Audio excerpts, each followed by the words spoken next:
Bismillahirrahmanirrahim. Bienvenue à ce podcast où nous explorerons ensemble la nature de notre âme. Ce souffle divin insufflé par Allah est la raison profonde du châtiment. Prenons un instant pour réfléchir à ce lien sacré que nous avons avec notre Créateur et comment la purification de notre âme devient essentielle pour vivre en harmonie avec lui. Allah subhanahu wa ta'ala nous rappelle dans le Coran qu'il a insufflé en l'être humain de son propre souffle. Notre âme vient d'Allah et c'est une partie de nous qui est pure à la naissance, un souffle divin, un cadeau précieux. Ce souffle qui se nourrit de la lumière divine est ce qui nous guide, ce qui nous éclaire, ce qui donne vie à notre être intérieur. Comme Allah subhanahu wa ta'ala nous le rappelle dans le Coran de la sourate Nour, verset 35. Allahu nuru samawati wal ard. Allah subhanahu wa ta'ala est la lumière des cieux et de la terre. Donc, notre âme vient d'Allah. Donc, notre âme est un souffle venant d'Allah. Notre âme est lumière. Lui-même est la lumière des cieux et de la terre.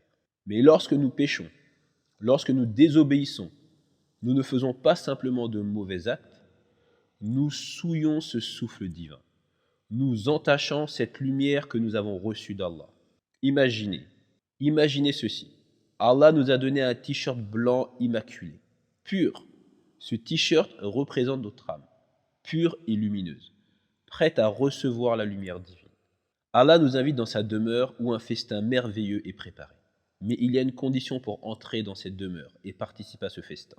Tout le monde doit porter ce t-shirt blanc, propre, sans tache. Mais voilà, à chaque péché que nous commettons, nous salissons ce t-shirt. Chaque désobéissance est comme une tache noire qui s'étend sur notre âme, empêchant la lumière de briller à travers. Si nous n'entretenons pas notre âme dans ce monde par l'obéissance à Allah, les efforts et surtout le repentir sincère, ce t-shirt ne sera pas lavé à temps pour entrer au festin. La bonne nouvelle, c'est qu'Allah nous a donné la possibilité de laver ce t-shirt avant de le rencontrer. C'est ici, dans cette vie, que nous avons la chance de nous repentir, de purifier notre âme par nos efforts, par notre soumission à Allah, par les actes d'adoration comme la prière, la charité et le pardon. Mais si nous négligeons cette purification dans ce monde, ici-bas, alors l'âme devra être purifiée après la mort. Et cette purification est douloureuse. Ce processus de nettoyage de l'âme après la mort, c'est l'enfer. Allah, dans son amour infini, permet à ceux qui ont manqué de se purifier dans ce monde de le faire après la mort. Mais ce chemin est difficile. C'est pour cela qu'il est essentiel de prendre soin de cette lumière, de ce souffle divin, et de faire en sorte que notre âme reste pure ou qu'elle soit nettoyée ici avant de rencontrer notre Créateur. Allah subhanahu wa ta'ala nous a donné des outils pour purifier notre âme. Pour garder ce t-shirt blanc, le lieu où cette purification est la plus intense pour l'homme, c'est la mosquée. Un lieu de régénération spirituelle où la lumière d'Allah est présente. Allah dans le Coran dit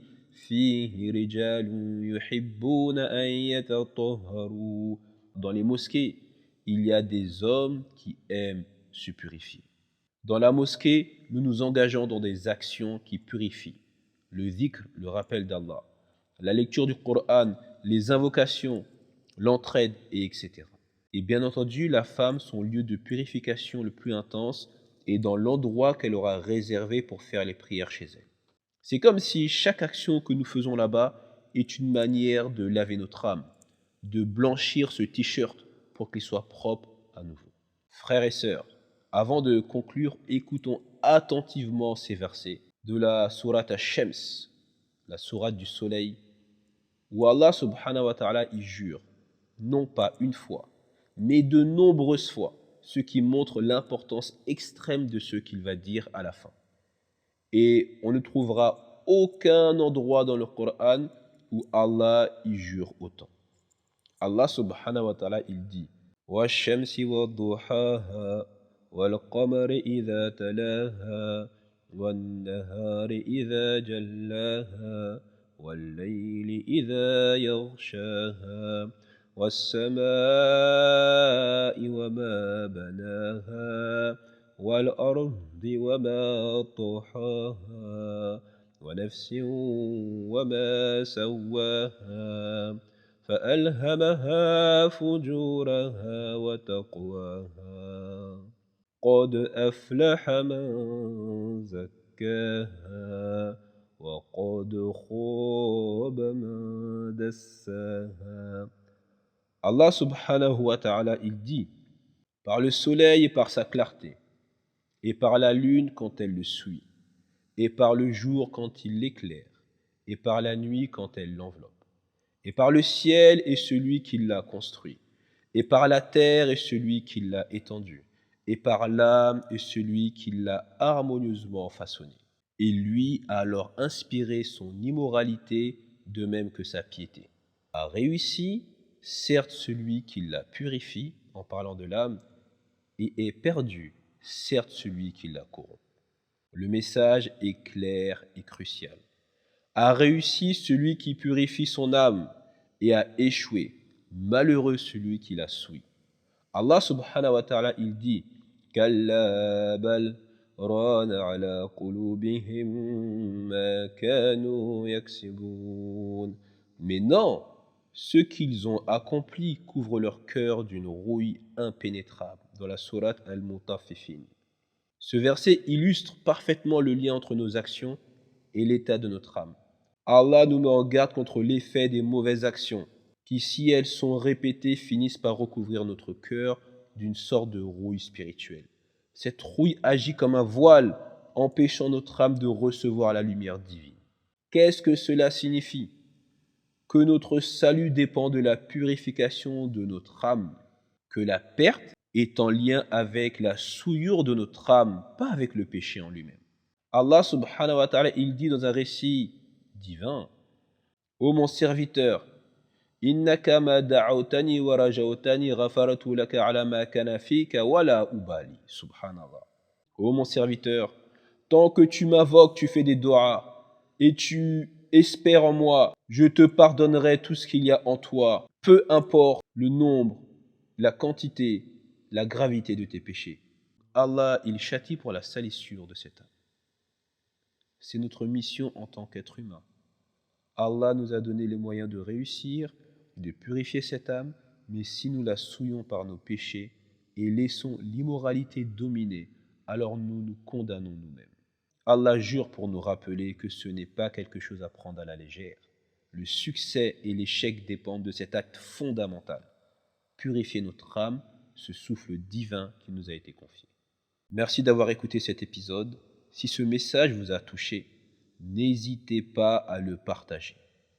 Le prophète sallallahu alayhi wa sallam, un jour, il a vu un homme et il lui a dit « Atuhibbul jannah » Est-ce que tu aimes le paradis?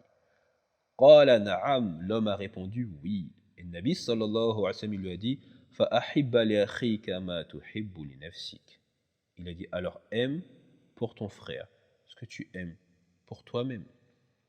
Donc si ce message vous a touché, n'hésitez pas à le partager. Rejoignez-nous dans cette quête de lumière et de purification. Que ce rappel serve de guide à chacun de nous. Nous avons reçu cette lumière, ce souffle sacré d'Allah, et notre devoir est de la préserver, de la nourrir par l'obéissance, la piété et la purification. Le repentir est toujours ouvert pour ceux qui veulent se tourner vers leur Créateur. Purifions nos âmes dès maintenant, avant qu'il ne soit trop tard et que nous rencontrions Allah dans un état de souillure. À la prochaine, Inch'Allah. Wassalamu alaikum wa rahmatullahi ta'ala wa barakatuh. قل يا عبادي الذين أسرفوا على أنفسهم لا تقنطوا من رحمة الله إن الله يغفر الذنوب جميعا إنه هو الغفور الرحيم